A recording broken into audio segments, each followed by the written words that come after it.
L'exécution de 5 délégués gouvernementaux dans la région du Sud-Ouest, département de Ndian, est toujours en train de faire couler beaucoup d'encre et de salive 24 heures après le funérail général qu'on a organisé du côté du Limbe Centenary Stadium, accompagné de plusieurs personnalités, dont les membres du gouvernement venus de Yaoundé, mais également les fonctionnaires qui travaillent dans le département du Fako. On pouvait suivre sur le circulaire du préfet qui a convoqué ces cadres administratifs, mais également sur la coordination du gouverneur du Sud-Ouest.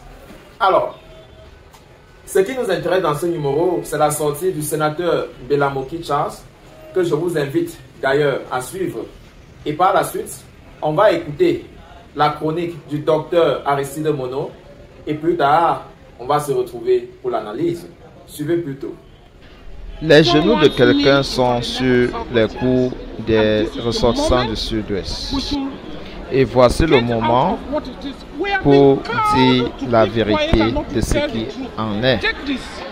Nous avons été formés pour se taire, mais celui qui a orchestré tout cela était le numéro 2 à Général Kobo.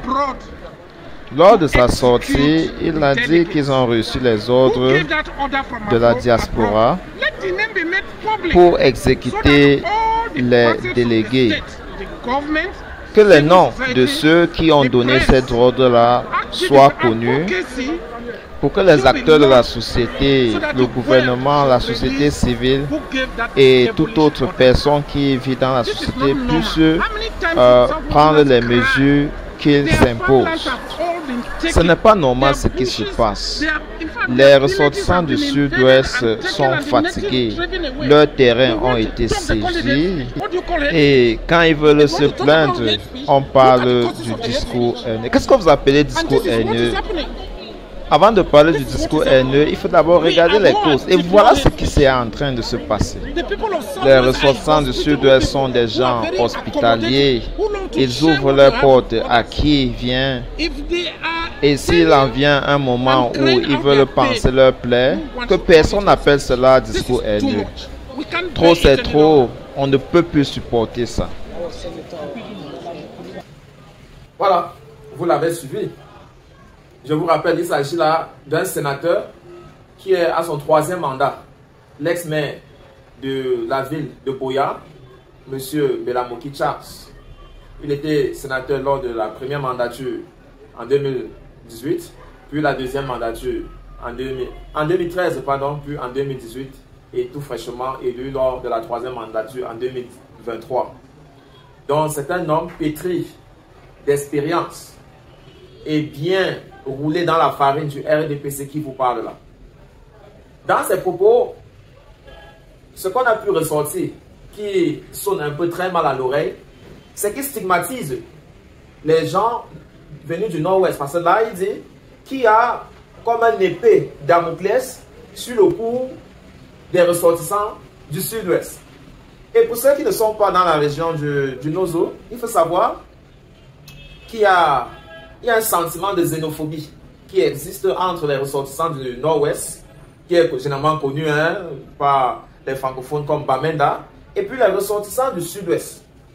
Ça existe, c'est comme la guerre froide qui existe entre eux, et des gens du Sud-Ouest, notamment ici à Fako, qui se disent que ceux venus du Nord-Ouest se sont accablés de leurs ressources, ce qui fait en sorte qu'ils ont du mal à s'épanouir dans leur propre terrain.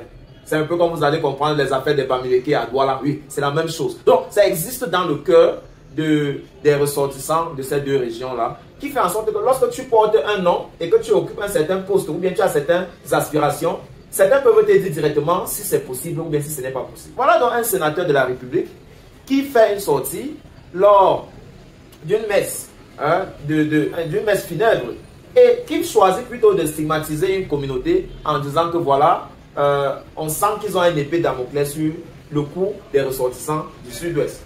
C'est quand même bizarre. Et j'ai convoqué la chronique du docteur Aristide Mono qui va revenir vraiment dans les ingrédients que le gouvernement Biya a concoctés depuis près de 4 décennies pour mateler les Camerounais à réfléchir de cette façon. Voyez-vous, si un sénateur de la République peut s'exprimer en ces termes, eh bien, que pensez-vous du citoyen lambda? Si un sénateur de la République, après plusieurs années de militantisme dans le RDPC, donc l'appareil gouvernemental, peut parler ainsi, qu'est-ce qu'on peut dire du citoyen? Eh bien, je vous invite à suivre le docteur Aristide Mono et on se retrouve tout derrière pour l'analyse. Suivons plutôt. Vous écoutez Radio Equinox, la chaîne du peuple. La chaîne du peuple. Bonjour. Lorsqu'on parle de l'État-nation, certains pensent qu'il s'agit d'une tautologie, c'est-à-dire qu'on dit la même chose parce que pour eux, l'État veut dire nation et nation veut dire État. Or, ces deux choses sont bien différentes et les deux ne vont pas toujours ensemble. L'État, c'est le côté organisationnel d'une population et la nation, le côté lien affectif des populations entre elles. Dans l'État, les individus vivant sur un territoire donné décident de se mettre en association pour mieux assurer leur bien-être commun. Net comme les réunions du village, ils mettent sur pied un bureau qui est le gouvernement et écrivent les statuts qui sont la constitution et les lois. Or, dans la nation, il s'agit de la création d'un lien affectif entre les membres de l'association qu'est l'État, qui fait qu'ils se sentent frères et sœurs, qu'ils se sentent appartenir à un même groupe avec la conscience d'être différents des membres des autres groupes,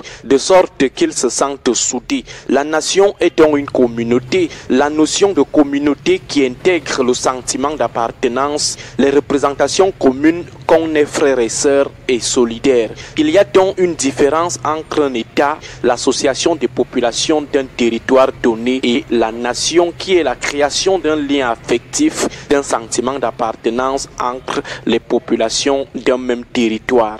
Il peut ainsi avoir un État, une association sans avoir une nation, c'est-à-dire une population qui se sent liée affectivement, d'où l'effort de plusieurs États de construire la nation, de construire un sentiment collectif d'appartenir à un même groupe national. Suivant cette définition, le Cameroun est-il un État-nation? Autrement dit, au-delà du fait que nous soyons une association commune qu'on appelle l'État du Cameroun, avec un bureau de l'association qu'on appelle le gouvernement et les statuts de l'association qu'on appelle la constitution et les lois, y a-t-il un lien affectif entre nous pour parler de communauté qu'on appelle la nation? La réponse est non. Le Cameroun est un État bien que discutable, mais il n'est pas encore une nation 60 ans après. Il n'y a pas suffisamment de liens affectifs entre Camerounais. Quand ils font beaucoup, ils sont dans les liens affectifs tribaux ou ethniques. C'est dans les communautés tribales et ethniques qu'on voit les gens se sentir solidaires.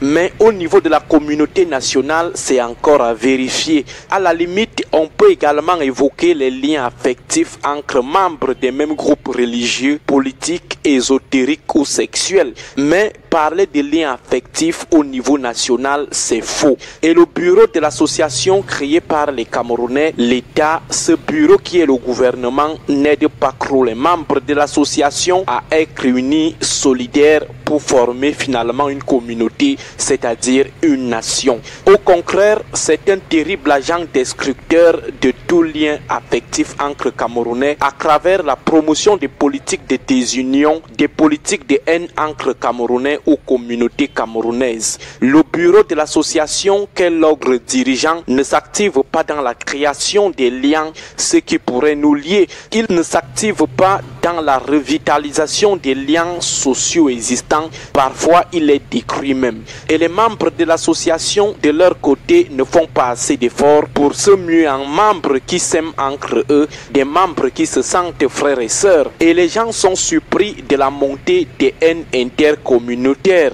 Les gens sont surpris des conflits intercommunautaires ou de l'indifférence des groupes politiques lorsque les membres des groupes adverses sont torturés, mis en prison. Les Camerounais n'ont pratiquement rien des gens d'une association qui sont affectivement liés. Ce sont pour la plupart des petits égoïstes qui sont juste membres d'une association qu'on appelle l'État du Cameroun et pas plus. On ne peut pas enlever 6 cadres administratifs, 6 délégués départementaux d'un État qui se veut nation. Les ravisseurs demandent 60 millions. Pendant 2 ans, ces cadres de l'État restent en captivité jusqu'à ce qu'ils soient fusillés ou égorgés malgré les démarches entreprises par leur famille. Ceux qui les prennent en otage et les tuent démontrent qu'ils ne se sentent pas frères avec eux. Ceux qui gouvernent refusent de négocier ou de payer la rançon. Pourtant, ils ont souvent versé des milliards pour libérer les barons et les étrangers pris en otage.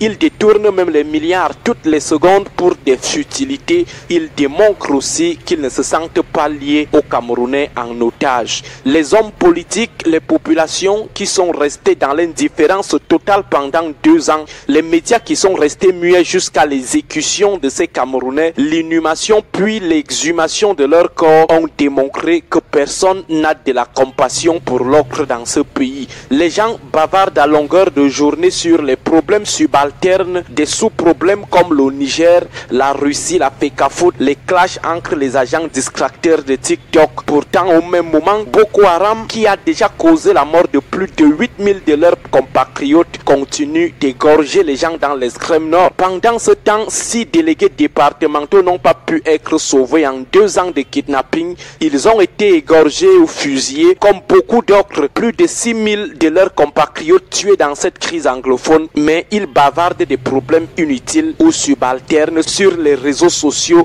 matin, midi, soir. À demain. Radio Equinox 93 FM, la chaîne du peuple. 93 FM, la chaîne du peuple. La chaîne du peuple. Voilà.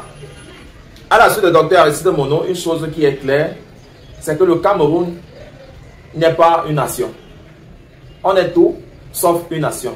Parce que la définition de nation pour Aristide Mono, ce sont des gens qui s'aiment. Ce sont les gens qui ont des liens qui leur permettent de vivre ensemble et de s'entraider. Mais le Cameroun, finalement, après 4 décennies du gouvernement Biya, devient comme une boîte où on a mis des individus qui se favorisent, qui se plaisent en se définissant comme des gens venant d'eux. Vous savez, le lien qui existe finalement entre les Camerounais, ce n'est que le lien de tribu. Donc, c'est difficile aujourd'hui au Cameroun de voir quelqu'un qui porte un nom différent des tiens, et puis tu l'appelles Broda, hein, comme Bro, comme vous avez vu Valentin Coin appeler Samuel Eto'o Bro. C'est vraiment ce Bro-là aujourd'hui, c'est compliqué de le dire parce que le gouvernement Biya ne nous a pas donné assez de possibilités de chercher comment nous aimer au-delà de nos tribus. Et cela peut expliquer que lors des malheurs, on cherche d'abord à savoir il vient d'où. Et lorsqu'on a trouvé à comprendre d'où il vient, on dit que c'est comme ça que les gens-là se comportent. Donc, c'est une fuite en avance. C'est refuser de prendre la responsabilité de comment notre société est finalement devenue. Parce que si tu vas dans chaque tribu, tu vas voir qu'il y a toujours les éléments qui regorgent, qui sont dispersés partout. Quand on parle de famine, on trouve la famine dans tous les recoins du Cameroun. Quand on trouve des brigands, quand on parle des brigands, on les retrouve partout. Quand on parle des tricheurs, on les retrouve partout. Donc, c'est difficile de comprendre pourquoi le politique continue toujours à pousser, hein, à pousser sur la gorge des citoyens cet aspect de tribalisation, cet aspect de discours haineux. Et c'est en même temps les mêmes personnes qui montent, qui montent les lois ou alors lancent les campagnes contre les discours haineux. Et pourtant, la politique qui est mise en place favorise cela. Et vous avez compris le sénateur qui vous dit que lorsqu'on veut se défendre, les gens leur parlent de discours haineux. Vous le comprenez. Il ne croit même pas à toutes les lois que lui-même il vote à l'Assemblée. Mais c'est terrible. Il n'y croit pas. Il vous dit qu'il va dire ce qu'il pense. Qu'il va dire ce qu'il a analysé. Parce que les histoires des lois sur les discours haineux, vraiment, pour lui, ça ne tient pas la route. Tout simplement parce qu'on veut les empêcher de se plaindre. Mais c'est terrible. Alors, lorsqu'on a fini de dire ça, lorsque tu es dans la jungle, il faut d'abord connaître ceux qui ont le pouvoir de faire changer les choses. Parce que la loi dit que l'ignorance de la loi ne peut pas t'exempter d'un problème. Tout comme celui qui ne suit pas l'information et agit par ignorance et commet un tort, ne peut pas dire qu'il ne connaissait pas parce que la loi n'a pas fait une parenthèse pour les gens qui sont ignorants. C'est pourquoi on demande d'être éduqué pour sa propre sécurité.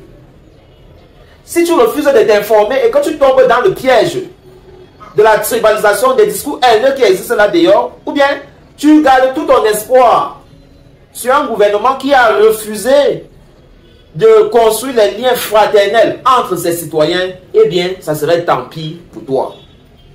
C'est Rigobert Song qui vous avait dit, et c'est par là qu'on va sortir, celui qui sait qu'il est en danger se prépare doublement que celui qui pense qu'il n'est pas en danger et que finalement, il tombe en disgrâce. Chers citoyens, peuple camerounais, nous avons le devoir de construire un nouveau Cameroun, et c'est possible. Vous devez y croire. Mais vous devez vous armer avec des outils nécessaires pour pouvoir changer votre destin. Je vais sortir par deux citations. J'ai dit, un citoyen camerounais qui n'a pas sa carte électorale, vraiment, n'a pas le droit de se plaindre. Et tout ce qu'il arrive, il devait comprendre qu'il est complice. Et deuxièmement, j'ai envie de dire, lorsque tu es jeune, il faut t'intéresser aux choses qui sont utiles. Le peuple est facilement manié, la jeunesse et les femmes sont facilement maniées parce qu'elles ont refusé d'entreprendre des choses économiques, des activités génératrices de revenus. Et se trouvent à l'aube des problèmes, que ce soit grossesse ou bien fin d'un parcours scolaire, sans emploi, sans source de revenus. Et subitement, devient comme des parvenus dans une société qui a pourtant ses règles. Lorsque tu es plus jeune, concentre-toi à créer ta personnalité, à créer ta richesse. Il ne faut pas croire à ce discours qui fait dormir debout que tu as certains potentiels qu'il faut aller à sa recherche. Zéro. Tu peux fréquenter jusqu'à avoir le doctorat et toujours croire que le serpent avait parlé à une femme qui était nue et vierge sur sa virginité. Ce sont des histoires à dormir debout. Lève-toi comme tu m'écoutes. Va t'enregistrer sur la liste électorale. Il faut avoir ta carte pour changer, pour sanctionner ta gouvernance. Mais également, il faut créer une source de revenus qui te rend indépendant et capable de porter une voix pour changer la société. Pour provoquer la société dont tu aspires. Si cela ne te satisfait pas. En dehors de cela, bro, ne te plains pas. C'est ta responsabilité aussi. Ma soeur, ne te plains pas. C'est ta responsabilité aussi. En bon entendeur, salut, salut, salut. Félicitations, si tu es encore là, tu fais partie des 0,1% des gens qui finissent tout ce qu'ils ont commencé. N'oublie surtout pas de revisiter la chaîne pour fouiller d'autres contenus qui t'auront échappé lorsque tu n'étais pas encore abonné ici. Et n'hésite pas de recommander cette chaîne à d'autres personnes qui font des recherches sur le Cameroun ou alors qui aimeraient être au parfum de l'actualité de la politique camerounaise. N'oublie surtout pas de liker, c'est gratuit. Commenter également est gratuit. Et c'est l'une des choses que tu peux certainement faire pour apprécier nos contenus. Retrouvons-nous très prochainement. Reste scotché sur notre chaîne. À très bientôt.